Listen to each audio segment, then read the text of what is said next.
Hello and welcome to another Fire Engineering Hump Day Hangout, and this is the first one for this gang after FDIC. And we're missing our fearless leader, Captain Bill Gustin, Daryl Liggins, and we also want to give a shout out to Chief Bobby Halton, who's also not going to be able to make it today. But we've got a good group here. We've got a lot of conversation to talk about, a little impromptu, if you will, that Dan Shaw is going to provide for us. But first things first, we want to always give a shout out to Key Hose, a sponsor of this hangout, and also just makes an incredible product with the hose that they provide to the fire service. And it's interesting, and probably everybody on this hangout can attest to this, but everywhere we go, at least everywhere I go, and when I get phone calls and emails asking about fire attack deployment models and packages, they ask what kind of hose we use where I work, and we did a wholesale change about 5-6 years ago, all to Key Hose, and not just because somebody told us to. We went through the steps, we did the testing, the flow rates, all of it, and it just made sense. And they do a fantastic job. We're very happy with what we have, and we continue to add to our hose cache with Key Hose. If you don't know, we'll have everybody introduced ourselves. I'm Jason Hovelman, Battalion Chief with the Florissant Valley Fire Protection District in North St. Louis County, also co-owner of Engine House Training, and happy to be here as always. We'll go around the table here.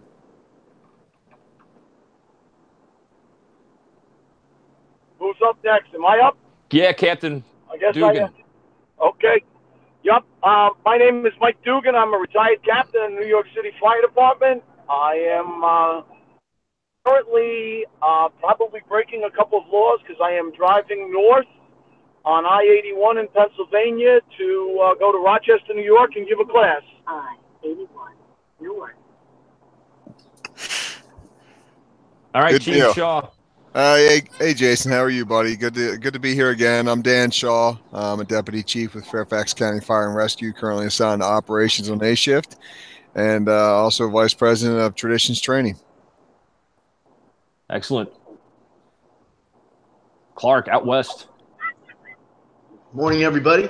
Clark Lamping from the Clark County Fire Department, Captain Station 11, right on Las Vegas Boulevard. And today I'm sporting my Golden Knights gear. Golden Knights going to the Stanley Cup for sure. So that's it. That's all I got. Capitals. Getting a thumbs down Yeah, there. right. Good luck with that. We'll stay out west. Okay, I guess it's me then, Clark. Paul Shapiro, retired engineer, Las Vegas City Fire Department. I'm Clark's neighbor. I now run a little consulting business called Fire Flow Technology, where I teach large flow water delivery. Awesome. And Sam, are you still there? Yeah, I am. Samuel Hiddle, a captain with Wichita Fire. Is that coming up at all? Or I hear you. Yeah, just stand up, Sam. Good. Hey, that's perfect. That's perfect. And I also have the misfortune to teach with Dan in traditions training, and the fortune to teach with the other gentlemen that work there. Awesome. And so we originally, when Captain Gustin sent out the email for today's hangout, we were going to talk about FDIC and things that we've learned and always being a student of the fire service.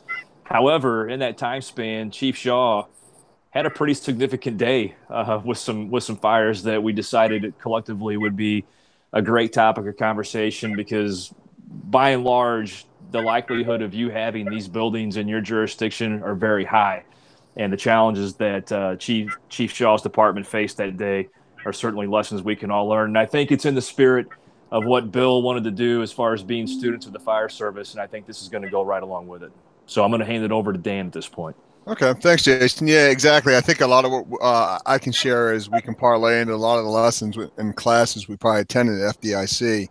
But last Wednesday, we had a rather prolific day for probably no other reason, just by mere chance. But just right around lunchtime on Wednesday last week, we had one fire dispatch that was in a large garden-style apartment, wood frame, 13R sprinklers, as we've discussed often on this show, that started and was dispatched as, it's a Y-shaped building And it was dispatched as a working fire with fire on the 3rd floor going in the 4th into the attic. So we had multiple reports. So all those telltale signs that when these guys arrived, they were going to have some work to go to.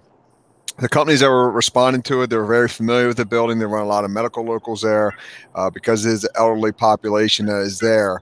And so part of the issue when they got there was not only do you have a large volume of fire, but also you have a huge non-ambulatory population that life safety is our #1 priority. So the units, when they arrived, did a fantastic job of going right to work, dealing with a lot of things. And ultimately, this fire ended up going to 3 alarms plus the EMS task force, which is additional EMS units. And what was significant about the fire is that we had a lot of issues that came up in that the building or the fire always gets a vote. And this is something we deal with all across the United States, is with the advent of people using more 13R sprinklers. And I'm not a sprinkler genius by any stretch of the imagination. Unfortunately, we have a fantastic staff that is well equipped to kind of educate us on that. But that difference between that 13 and 13R sprinkler being that that 13 provides the protection to not only get people out to safety, but a lot of times can aid and control the extinguish the fire, whereas 13R allows for some in some instance the elimination of fire protection in the attic or closet or in a bathroom. And as Sarah will be able to get the pictures up, you'll see is that once this fire, which upon arrival was already in the attic, once it got up into there, you have a massive lumber yard. We had about 10 to 15 mile per hour winds that day. And it just walked the dog through there, despite them having large caliber streams in place, working off a standpipe, which obviously gives you a reflex time.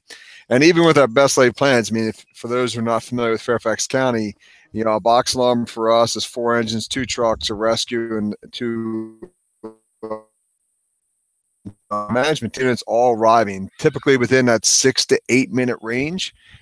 This fire was pretty well advanced, and we can orchestrate a plan for how we want to do things. But when you have your first engine or your first truck and your first rescue and your second engine all come upon victims or people who need to be evacuated, that all delays us getting water onto the fire and kind of building that plan out.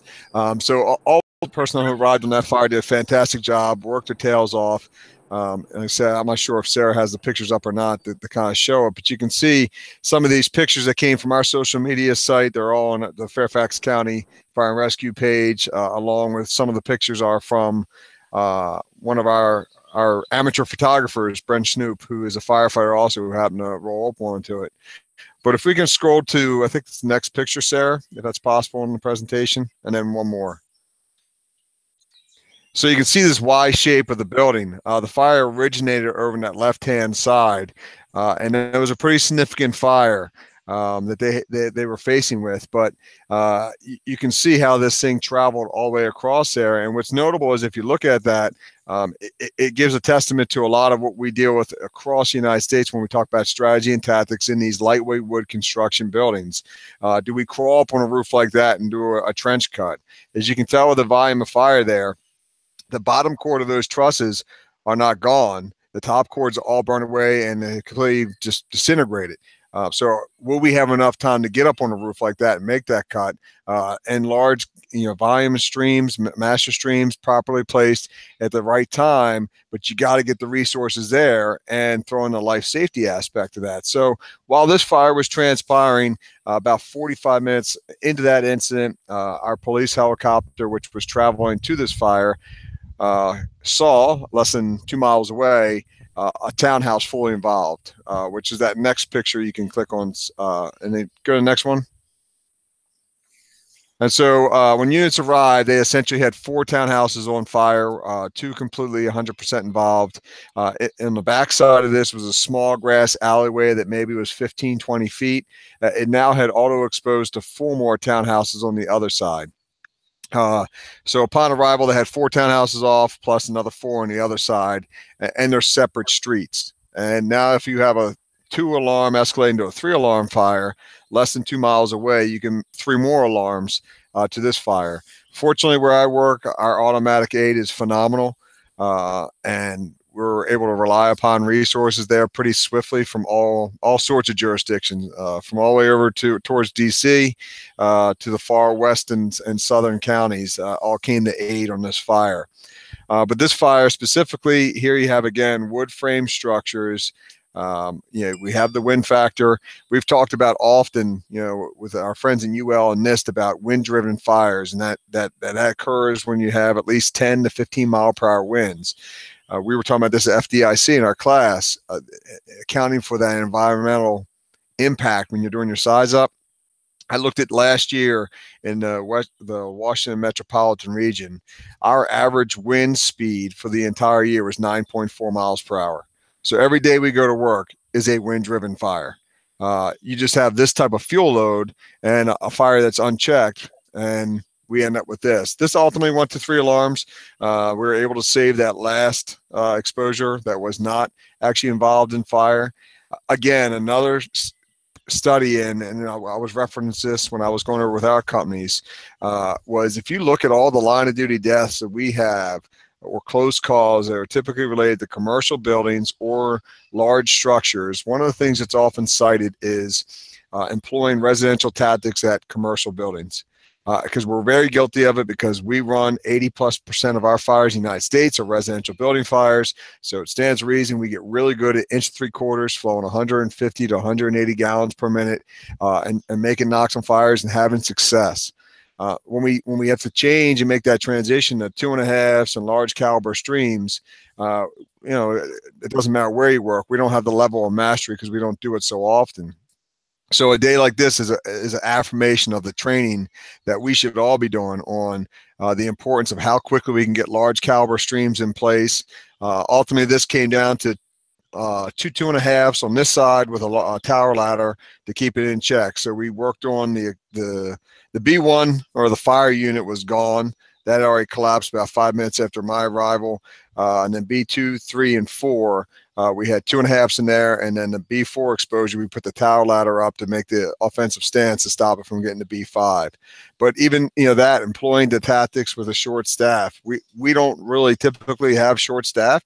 So when we arrive at a fire and you're thinking 8, 10, 12 minutes before another engine gets there, is a little unusual for us. So it goes back to our level of mastery of employing the right line for the right fire and getting the 2.5s in place and making that transition from 1.75" to 2.5, and how quickly we can do it, or a mercury nozzle or whatever brand you buy to have that in place.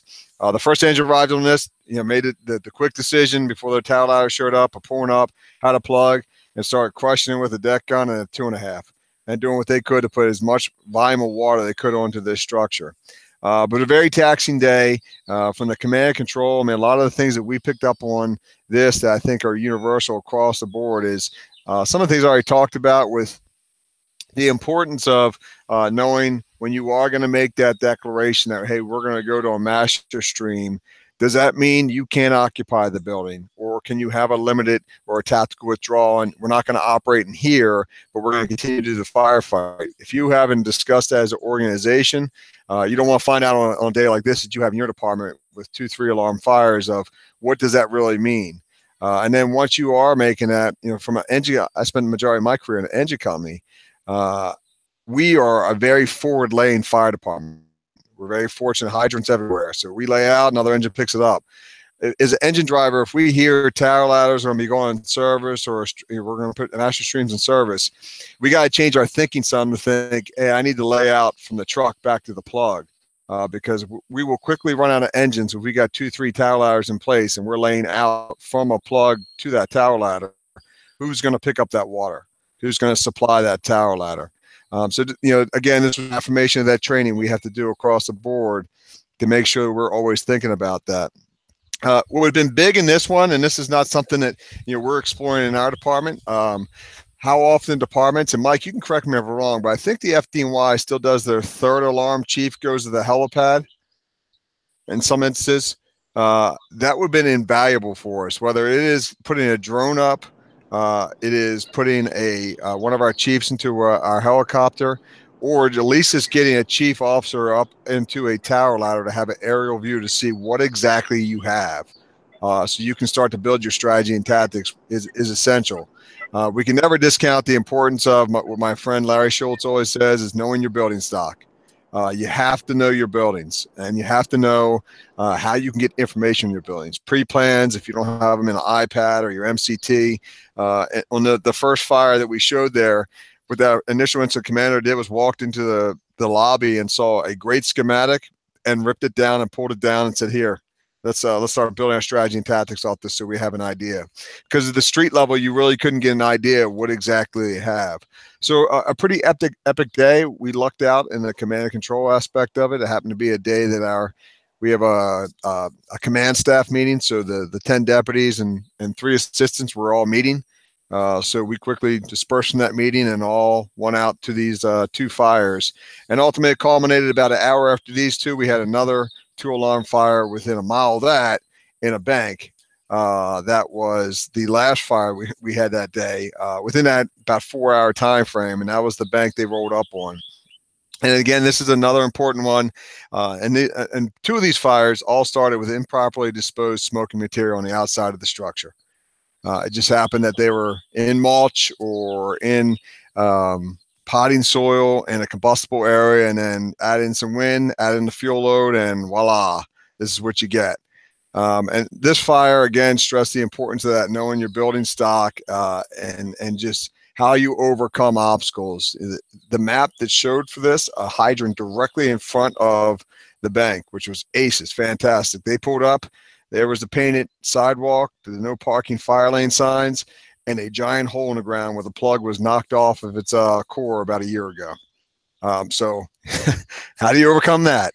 And it did a good job, and it figured out how to get water to that fire, because one of the things we stress in our department, and one of the reasons as being someone who's on 1403, we put into 1403 that unless your building training grounds are engineered to do so, you must have 2 continuous water supplies on a training fire in case your first water supply goes. Why wouldn't we do that on every single fire we go to that actually is not a controlled environment? So fortunately, having that mentality of always having 2 continuous water supplies, they were able to quickly pick up on that and get enough water for this fire and get it quickly knocked down. And ultimately, I mean, obviously, once it got up in the attic space, again, another lumber yard. But 3 fires within about 2 hours of each other, or within about 2 hours each other. I think the total commitment was over 24 engines. And numerous trucks and rescue companies, and an equivalent of about 8 alarms of fire. So a pretty epic day that stressed our system, but it wasn't in my shift. It was just affirmation. I think I work in the best department because our B shift brethren worked their tails off, did some great work. But good day from the fire side of it, of stressing your skills. But all these things, this is not just Fairfax County. This is anywhere in the United States of having these large garden-style apartments that are just lumber yards. How important it is to have that pre-plan in place. Never putting too much faith into that 13-hour sprinkler that's going to do much more than hopefully give people a couple seconds to get out. And then having that plan for when your resources are committed to that life safety aspect. What are some of the other things we could do with getting big water on that fire to knock it down? And then ultimately, we talk about the master streams. How often are we training in our individual departments on making that transition? What is the time frame? How quickly can you get a master stream or a tower ladder or a straight truck in service, flowing water onto the seat of the fire, and not leaving that to the day you actually have to do it? Just practicing that, just like we would hooking off a standpipe or stretching a 2.5 or inch 3/4 or doing BEIS, whatever it is. So a good day of stressing our skills. And I would say our guys did a fantastic job in a pretty epic day. I got a question for you, Chief Shaw. Yeah. First of all, you got more fire in a day than I had last year. So that's impressive. 2-3 alarmers. We had a fire several years ago in an occupancy assisted living as well, and one of the problems we faced was all the evacuees. We just evacuated the people, and firemen, I throw them out of the front door and then go right back in the building. We had many 50, 60 people elderly people standing in the parking lot in the middle of fire operations. We had people falling over hoses. We had people getting wet. We had no plan for what to do with elderly people once they're evacuated. I'm curious on your fire, What did you have that problem? What did you do? Absolutely. And have you guys come up with a plan now to accommodate these people? Well, first, I'll say, I mean, I'm very fortunate where I am is that we have a fantastic relationship with some of the other partners that we operate in, whether it's OEM or it's some of the other agencies. But to your point, Clark, in my mind, that was never a concern for me as a company officer. And as a chief officer, the minute you come across that threshold and you bring that person out of the IDLH, it's my concern. And I need to have a plan because I need you to go do what your job is to put the fire out. You brought the person out. So it's a command and control aspect to me, so that you have to have it. So fortunately, if you had the resources that are readily available, we very, very often, with our EMS supervisors, which are as a captain too, that rides in a chase car, one will serve as an aide, and then typically the other one we assign to rehab or some other function. And that other function a lot of times is welfare. So in this, we had the same exact issue, 100+ people in varying stage of being ambulatory, non-ambulatory. Again, you can't discount the mental aspect of it. I mean, these people, this is their life savings. They rent these places. This is all they got, and it's a blaze. So, you know, they're not going to be your 20-year-old spite little teenager or young person running around. Fortunately, working with building management and having a uniformed person in that role, and ultimately end up being a deputy chief, making contact with a building rep saying, I need a space to put these people. And they found a space to put these people. And then we started executing OEM and other outside resources, Red Cross, to work with that to say, all right, now we need to get these people from here to some other facility, a rec center, you know, a school, wherever it is. So it definitely takes a lot more than I can tell you, a lot more than I ever thought I would do as a firefighter or as a company officer to think about. But it is, to me, it is the responsibility of the incident commander that not only do we command the firefight, but also we take care of this, because our role doesn't end once they come out. And there's nothing worse than PR that if you bring someone out of fire and lay them in the bushes and they find them 2 days later. So, you know, this is one of the things from the command and control. I know it's not nearly as sexy as when we talk about, you know, going up the stairwell and, as Sammy likes to say, fighting what I fear.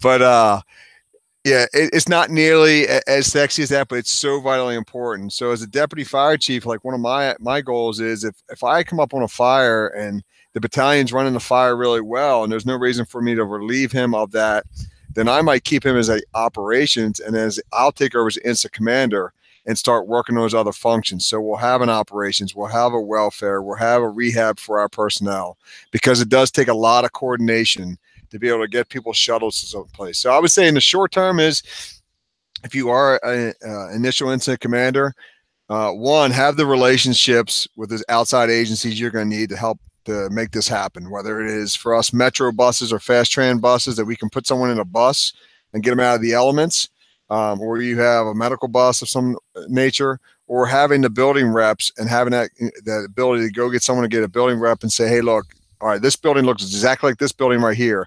Do you have a club room in this? I need to put these people in this space. And delegating someone to that, because obviously, like anything we talk about with leadership, if you don't have the ability to delegate that, there's no way you can manage a firefight, but then also worry about 100+ people you guys shuttle over to this space. So having something in place, so that the precursor is having those relationships and having a plan with those outside agencies, but also as a company officer, knowing, like, if I did a run of fire in this high rise, could I get these people out the 18th, 19th, and 20th floor and shuttle them to a club room somewhere on the other side?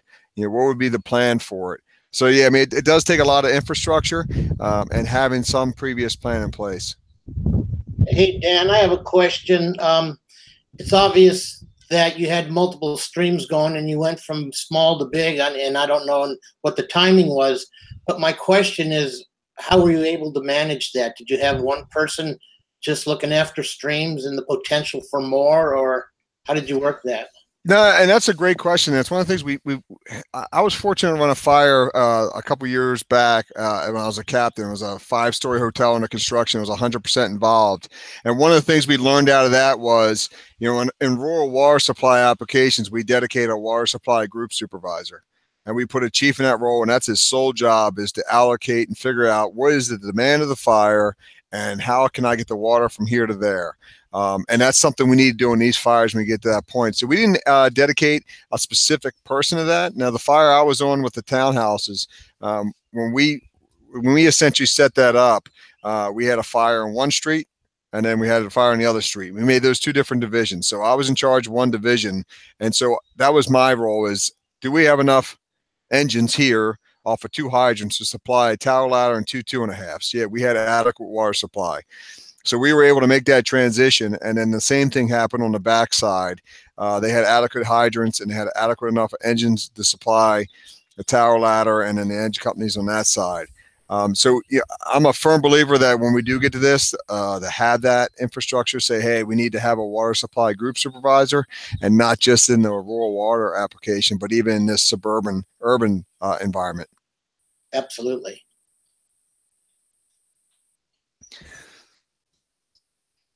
So, Jason, I think a lot of what I was talking about is probably could parlay into some of what we were going to plan on talking about today, is some of the classes I think that each of us really took. And what we learned from FDIC, that because God knows there were some things I talked about at FDIC that came true just a couple weeks later, sitting in front of these townhouses. Yeah, I'm looking at the pictures and listening to you describe the fires, and a couple of things pop into my head. Is one, 'cause I'm working on a project right now that's talking about when a building gets sprinklered. And it happens a lot in these, these multifamily buildings or these assisted living facilities, is where I see it a lot, is that they stay just under the parameters for having a fully sprinkled building and standpipes. And it depends on the jurisdiction and the code that they're in. But when they do that, it does change the number of hydrants that can be on site, the amount of water supply that's available to firefighting companies, how long the corridors become. And so as I'm listening to you describe that, and you mentioned that the one with the Y was a standpipe building, and I was just curious if any of those exceptions had been applied to that site when they built it, and how far was every stairwell standpiped or just one, and how that worked out for you, because it's a challenge. No, I don't know the specifics. I wasn't on that fire. The one thing that comes out of all these fires I've learned in the last couple of years of progressing from battalion to deputy, man, the importance of having a uniform member in our code enforcement is absolutely essential. And unfortunate is that our battalion chief, who is in there right now, is a captain I drove when we worked together. So he's done it. He understands it, and he understands what you and I are looking for on the fire floor and what we need. So he's been working diligently for whether it is shortening the distances from where the hydrant to the FDC has to be, whatever the case may be, to the things you're talking about, and then more importantly, or equally important, pushing the education back out to us so we understand what exactly that code means. Because 13R, that meant nothing to me 10 years ago. Yeah, I could have cared less, because that's mumbo jumbo, but really is important, because if I know that this building is 13R, okay, if we have a large volume of fire, we know we are getting some when we get there, and we better have a plan for how we're going to overcome that. And real quick, while we're about halfway through, and the water supply issues and all the ways that we deliver, we're hugely appreciative of Key Host for sponsoring this. And I think I can speak for most of the members on this panel that if you're looking for hose and you're looking to add to what you currently have, be sure to visit Key Hose, talk to somebody. They offer great customer service, and the product is second to none, at least in my opinion, from what we've looked at. So keyfire.com, give them a shot. Look at it. Look at the coefficients. Don't just look at what it weighs, what it looks like. Look at the different coefficients. Look at the durability, does it kink, does it not kink, what kind of flow rate you're wanting to achieve. You need to address those things. It's just a short list when you're looking at buying hose. So back to Dan's point with the fire and the water supply issues, that's a manpower intensive fire. And having background in building codes, be where I'm at today with this beautiful office where I'm the fire marshal at my volunteer department and have been doing this for about 22 years, I always look at these buildings and these types of fires from two different standpoints. One's from an operational standpoint, which is where I'm a career battalion chief in Florissant, and then from a fire marshal standpoint, where they continue to engineer safety quote unquote, into these buildings. And like Dan mentioned, knowing the difference between what the 13R is going to allow and what a true 13 system is going to do. But including in that is the occupants, especially being elderly or older demographic, move into a building with sprinklers. They maybe don't move quite as quick, or they're not as quick to respond, at least in some of the experiences we've had. Because in those big fires, or if it starts from the exterior, which we see a lot of these multifamily buildings start from the outside, burn pits on decks that aren't supposed to be there, discarded smoking materials, it doesn't always allow those systems to work right.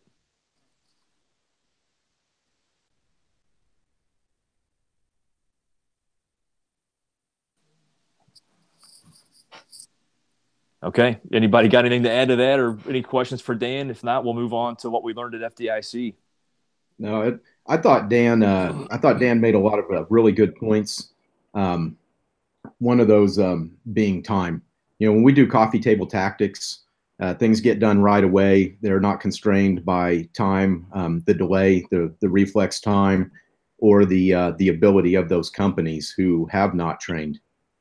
So I can't imagine. I don't do incident command classes because I don't really have to do incident command at my current position in the department. But I can't imagine how frustrating that is to call for a line and 15 minutes later wonder why it's not in service.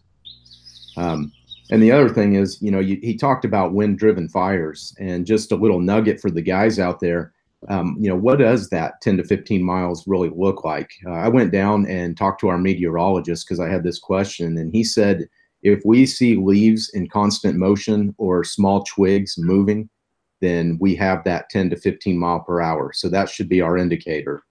But the other thing to consider is, and it goes back to what you were saying, Chief, is, we keep that the peak of that structure just below, for us, 35 foot. And that keeps us from having to get into a whole different fire code, right? Well, at 30 foot, we're going to see 1.5 times the wind speed that's on the ground level.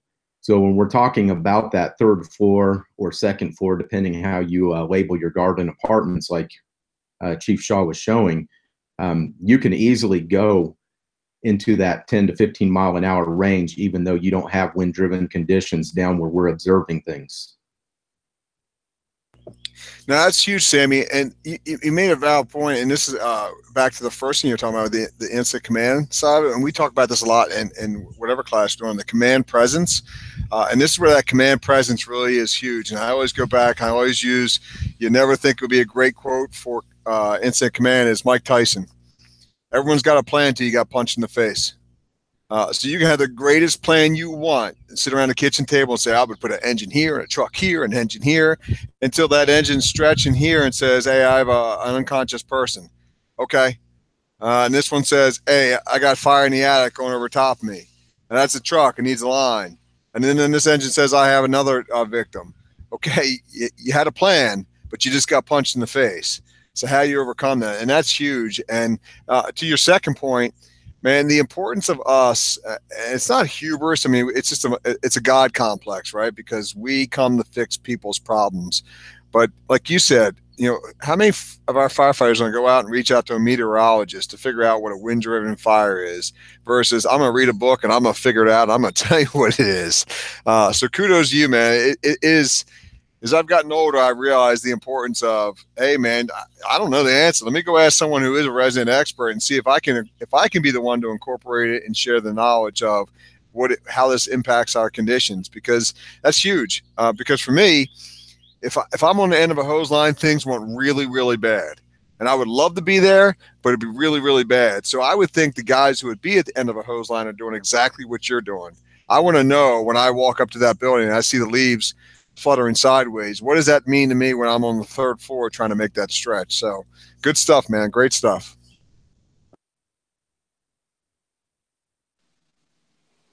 All right. So anybody got anything to add to Dan? That fantastic calls, 8 alarms or more. I don't know. We can, Chief, or Captain. Yeah. Yeah, well, a couple of things with Dan. Yes, the FDNY does have an air recon officer, goes to, we don't have, the FDNY does not have helicopters. We have police helicopters, as they do. But on any third alarm, they dispatch a chief to the NYPD helicopter unit, and he gets ready to go up in a bird with the NYPD to get a bird's eye view of the fire. We also now have drone battalion chiefs who are drone trained, and they can put a drone in the air, which is getting a great thing there. The other thing, just on what Dan says, in these senior citizen complexes and everything else that we have in New York now, we require them to have a comprehensive fire and an emergency plan for weather-related fire, storm, could be a power failure, whatever else.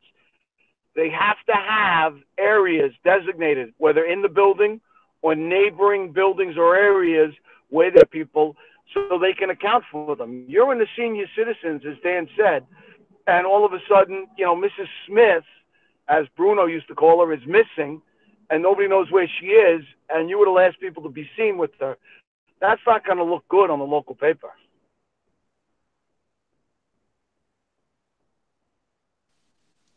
Yeah, absolutely not. The drones are something we're trying to get into, and there's some in St. Louis County, but we had a big brush fire one day that we procured a private person's drone, which was invaluable for us. We don't run very many brush fires where I'm at. But I can imagine a large apartment complex or a high rise or townhouses where you've got a large area to have it something in the sky that you can see. I mean, even in this day and age of social media and the importance of developing relationships, I mean, it would have been beneficial if I knew who, and I wasn't the incident commander for our townhouse fire or the other one, but if I was the incident commander and I had a relationship with, because we have the same thing, Fairfax PD runs the helicopters, but if I had a relationship with him, hey, look, just FaceTime me. FaceTime me from where you're in the air so I can see what exactly we're looking at.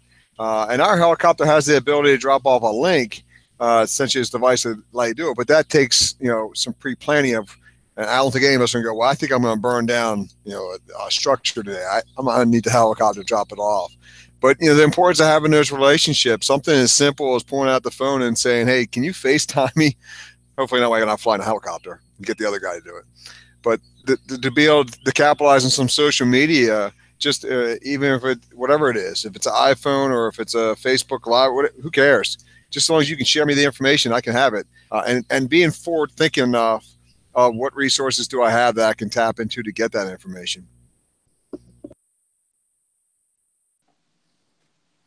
Yeah, definitely. And that's something, it kind of goes back to what Sam did with the meteorologist. It's that going out on your own and getting that information that you need before it gets there. It's not that dissimilar from, you know, maybe you've got contacts at a hardware store to where if you need some resources, you can break in at night and grab what you need. But that was something with the standpipes and some of those things in regards to, you know, FDIC this year. And one of the classes I took two command classes. One was with Nick Martin, which was phenomenal. You ever walk out of a class just feeling like, holy crap, what have I been doing my whole career? That was one of them. It was really good. But one of them that Bill talked about in his standpipe class is never trust what you don't have control of. And that goes into a lot of these building systems and the standpipes and all the things that we're supposed to count on in these buildings. In some cases, even water supplies or standpipe connections from the outside, the FTCs. You know, have that backup plan like you talked about, Dan. Have that when you get punched in the face. Especially don't trust what you can't control. And I've heard it before, but it really hit home with me for some reason at FDIC.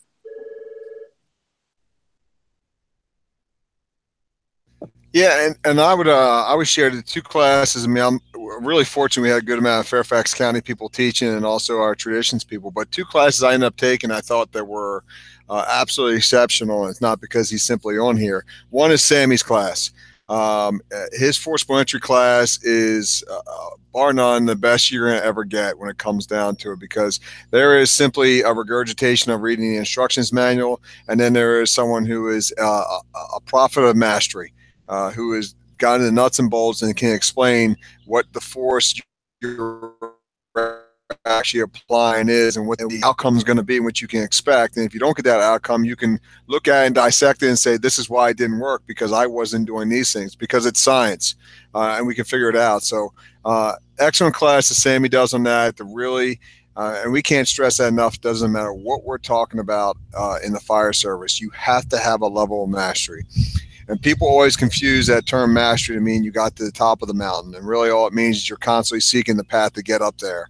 And what Sammy provides is that you can tell it's someone who is dedicated to the trade and is sharing the information, and sitting around looking at the probably 300 plus people in that room, steady writing notes and steady paying attention and a steady look of bewilderment. Like, what does this guy do with the rest of his life other than reading about Halligan bars? But no, that was an excellent class. And then the second one was one of my guys from my department, Mark Davidson, who did a class, I think it was called Marine Ranger Firefighter, a case study for small unit leadership. And Mark is, well, he's always a Marine. I guess you can't say he was a Marine. Was from Ranger School, was Anglico, and is a firefighter and heads up our officer development school. And what he did was he looked at small unit leadership from the days of the Roman Empire up to now. And it was a really good educational part of, if you looked at back in the days of Roman Empire, there wasn't much small unit leadership. And what he fast forward up to was, the last thing that really was pretty powerful is a picture of a small unit. So essentially a strike team. And it was, one officer and 3 soldiers sitting in front of their Hummer, ready to go to work. And the next picture is a truck lieutenant and his 3 firefighters ready to go to work. And his argument was, do you need that truck lieutenant to be a CEO? No. You need him to be a fire team leader. You need him to have the ability to lead that and know what the entire mission is. So it was a great class, and it's great. I mean, I know I don't have military service, so if I speak about military background, it's from being a student of reading about that. But when you have a guy who's done it, and he's done it in those multiple facets, and he has the ability to bridge that gap between his military background and the fire service, and then give it to you in a format that you can go, huh? Because I will tell you, from my perspective as a deputy, I miss small unit leadership. I mean, having 400 plus people on a shift every day is phenomenal. I love it.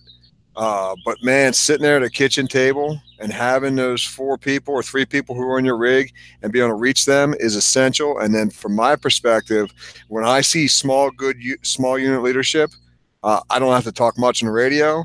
They are a fantastic unit when we're not going to fires. They're training. They know what the mission is. They are focused on the task, and they're always seeking that level of mastery. So 2 great classes that I walked out of there going, well, I'm glad I'm friends with Sammy, and 2, I'm glad I work in Fairfax County. But good stuff. Yeah, I remember getting the opportunity to review Davidson's class, and that was one of the things that I put in the notes. Is this guy has actually been a Marine. He didn't just read a book like you referenced earlier. So he's taking 2 pieces of experience and merging them into something that we need. Sam, while you're up, how about you? Any classes that come to mind that you think are worthy of sharing from FDIC, which all of them are, but typically something hits home with us? Yeah, it's actually frustrating because you go through the book and you can usually narrow it down to 4 or 5 things that you're needing right then. And oftentimes I'll bounce in and out of a lot of different ones. I will say that don't bet against Dan Shaw. He did not fall off the big stage. So, but you want to talk about packed. That room was packed. I appreciate it, Sammy. Hey, Sammy, you did the hands-on, right? Yes. So what'd you kind of pick up what'd you end up doing in the hands-on class? And then anything you picked up out of that? Yeah, you always pick up things when you do the hands-on, because sometimes you learn different ways to explain things better, how to articulate the concepts that you're trying to convey. In fact, it's funny, that very first picture you showed with the Y-shaped, I was going to ask for that picture. One of the things I noticed was down low on the eaves, one of the things Nick and I were stressing was we have guys go up to the roof and they sound, but are they sounding out of purpose or out of habit? And really the concept, personally, I think it's a little bit misunderstood. I think guys go up and they sound the roof, and we're not expecting our tool to go through the roof. Because typically it doesn't burn down that low and degrade the decking, particularly when you have that soffit eyebrow that hangs off the end of the roof, right? What we're really trying to do is get a baseline. And I really hate to use an EMS analogy because EMS means every minute sucks. But what we're trying to do is get a baseline so that when we get up to that top of that roof, did it get, like we said, it was bad, we're on lightweight decking. So it didn't feel good down here, but the real question is, does it still not feel good or does it feel worse? Did things get worse than they were at the bottom? Does that make sense? No, I mean, I think you go to the core of what we do with everything in the fire service. We don't explain the why. So I come to the fire service and I see Mike Dugan does that. I go, well, he just bangs on the roof when he walks up there. I guess I bang on it too. I don't know why I'm banging on the roof. Like it's not going to talk to you, but I'm supposed to do this as I walk up the roof. And that just continues to repeat itself until, someone explains the why, because you're exactly right. If you look at those pictures, it wasn't the bottom cord that burned away. It was the top cords that burned away, and they end up dropping down on top of our members. And if you can get that, and that what that associated feedback is, and to me, that's no different than we talk about a nozzle. You walk into a room, you start spraying it, you're getting associated feedback, and that feedback should be telling you something. Whether you're spraying it into a wall that's 12 inches in front of you, or you're hitting the fire, or you have way too little water for that fire. So no, that's aces, man. I mean, having associated feedback and explaining the why of the things we do only makes us successful for legacies to come. Clark, how about you? Your FDIC experience? Anything to share? I did take a class from. This is turning into be the Traditions Training Show, but I did take a class from Chief Schultz, who's also on that crew. Very good class, well spoken, knows his material, kept the class engaged. I really enjoyed that class. I also took one from I just spaced his name. Guy Boston does a ladder class out of Boston. Sean Donovan. He does a great ladders class. I took it last year. I took it again this year. Really good. He's a quality speaker. He's got a great sense of humor, and he definitely knows what he's doing. He definitely gets some work in Boston and gets some work with the truck companies. So those were good classes. Clark, was that portable ladders or aerial ladders?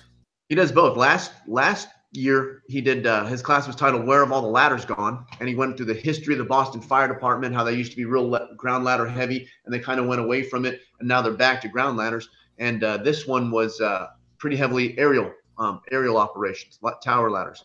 So really good, absolutely great class. I have taken. Go ahead. Good. No, so from your perspective of being, not West Coast, but is it? I mean, I'm used to our mentality here on the East Coast of, hey, you throw ground ladders till you run out of windows, or you run out of ladders. Even if the fire's knocked down, if there's an occupied space, we have a ladder for us to get out. Is it a different mentality where you are, or out on the West Coast, or is it even more intense than what we're doing? No, definitely not. The pictures that Sean Donovan was showing from Boston, we don't throw ground ladders like that. He showed pictures of 30 ladders against a building. We do. I would like to see. I took this class because I wanted to see how do we evolve into that. I'm a firm believer. I'm on a truck company. I'm a firm believer. We need to get ladders to roofs. We need to get ladders to windows, and we need to train our people to be able to do that. So I would like to see more of it. And the different uses also was important. The different uses of the aerial, right? And he had some great ideas on how to train your aerial drivers, right? How to force them into small spots, pull up into an apartment building and make him back into the tiniest spots you can find and see if he can line up the outriggers so he gets this ladder up successfully. And he had multiple drills like that. So yeah, just really, they're really ladder heavy in Boston, from what I understand, and not so much out here in the West Coast. Do you think that's more because of I don't know your first due, but I think it's more because you guys have high-rise commercial buildings where you're typically not throwing ground ladders. So when you throw in a smaller strip shopping center or a residential, it's not so often that you're throwing the ladders that you just kind of fall into that normalization. Yeah, and that's true of my first in. Yeah, absolutely. We do a lot of really big, giant commercial, so there's not a lot of ground ladders. But Chief, my department in whole, even the companies that are a lot of residential, a lot of small commercial, they don't throw ladders like they do East Coast. We get some up, but not as many as they do, and we don't even spec our trucks. Our trucks, my truck has a 35, a 24, two 16s, a 14, and then a attic ladder. That's it. So Sounds like an engine for us. yeah, we don't spec our trucks to have that gigantic ladder comp. We do the bare minimum to meet the NFPA standard. So yeah, look at some of these other ladder configurations the departments have, and it's made right. Two 235s, two 24s. That is a lot of aluminum on a truck company. And I would I would say most of the ones I see. I mean, I know for our department we have a dual complement. So if you have one, you have two. So usually you look at the back of the ladder rack, it's going to be 35s, 28s, 16s, 14s, whatever the complement is that we spec out. You're usually going to have two of those available for off that ladder truck. And Chief, everything we buy is a quint. Every one of our trucks is a quint. So you got a lot of weight in the pump, you got a lot of weight in the tank. So you're giving up something. So unfortunately, we give up aluminum for water, and that's not going to change. I'm not against that, man. Just get rid of all the trucks. No, I'm just kidding. Yeah.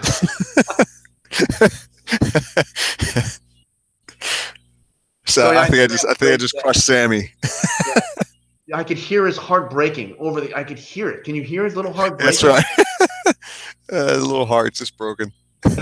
But I had a great time at FDIC. Probably the best FDIC I've ever been to. Again, not the classes were great, but the networking was great. I met some fantastic people. Show was fantastic. Paulie has something contribute about the show. He had a great time on the show floor, didn't you, Paulie? Turn your mic on, Paulie. Paulie's old. Nope, you're still off, Paulie. There you go, Paulie. You're good. Okay, I'm sorry. My focus wasn't on the classes because basically I've been retired 10 years and I'm more of an instructor. What I did focus on was visiting the different manufacturers of the water delivery equipment. And what I've noticed over the last 2 to 3 years is these companies are starting to listen to us and listen to our needs. I mean, I'll use the example of Key Hose, who also is our sponsor, as you know. They're experimenting around with that True ID hose, which is an actual 1 3/4 inch hose. They even had a prototype of 2 1/4 inch hose. And it's based on the same concept of reducing water weight in our hose lines. The nozzle guys are starting to listen. There was an 1/1/16 inch tip and an 3/16 inch tip. They're coming out with different sizes to better manage our hand lines. And it's really pleasant to see because, a lot of times we wind up with stuff that just doesn't work for us and we didn't ask for it. But I think they're finally coming around.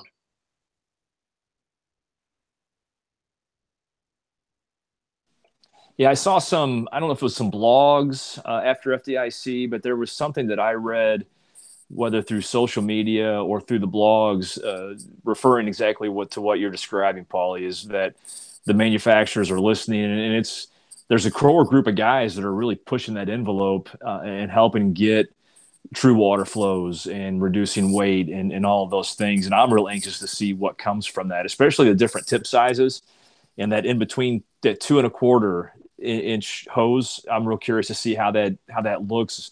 We're still 2 1/2. But with the Key hose, we're a little over 1 3/4 inch. But as far as the bigger line, we're still a true 2 1/2. So I'm curious about that 2 1/4.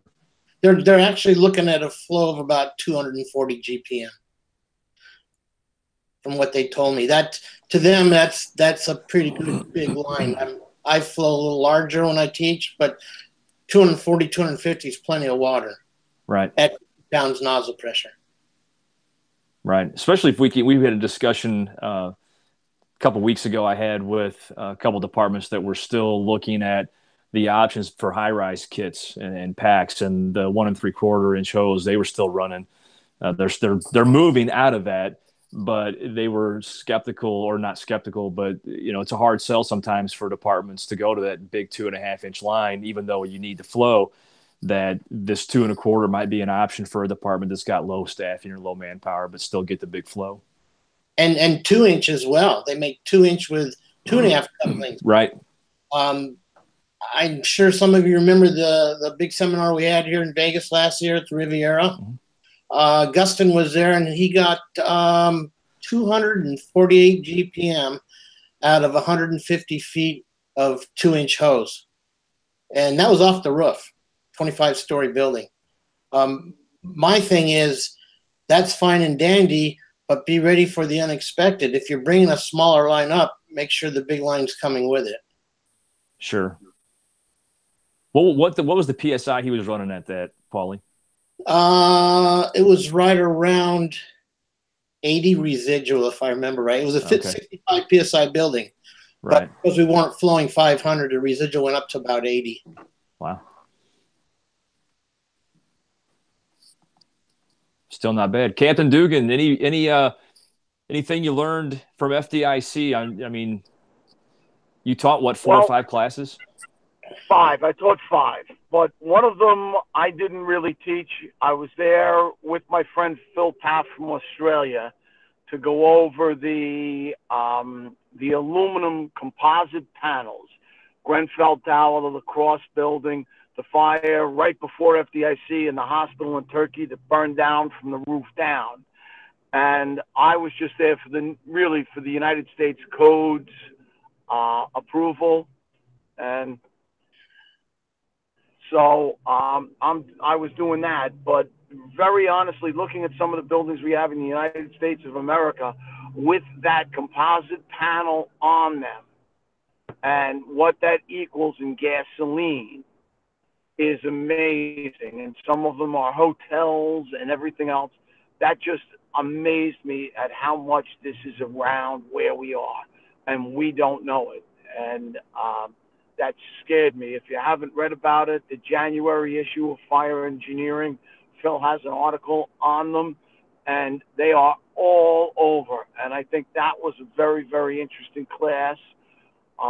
There were a couple of other classes that I really just popped into to see, but there's so much there that you can't even do it all.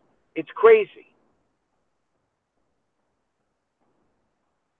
Yeah, it really is. There's so many options. When I sit down before I go, I put asterisks by all these different classes, and by the time I get there, I've added to it or I've switched something because you find out they're at the same time, and it's tough to get to everything.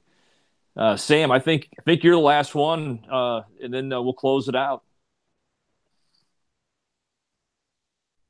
Oh, I'm sorry, you guys started talking about hose. You lost me. What happened? You must confuse hose with heroes. It's understandable. I got nothing. That's probably a good point to wrap it up. Hey, Jason, I'd like for us to do a class or maybe a conversation, because I think it's like the Mason-Dixon line. Where's that line in the United States where the thing that's over top of the rest of the house is called a roof starts to sound like a dog sound, or what a dog makes? I don't know where that happens. It must be at least where Wichita is.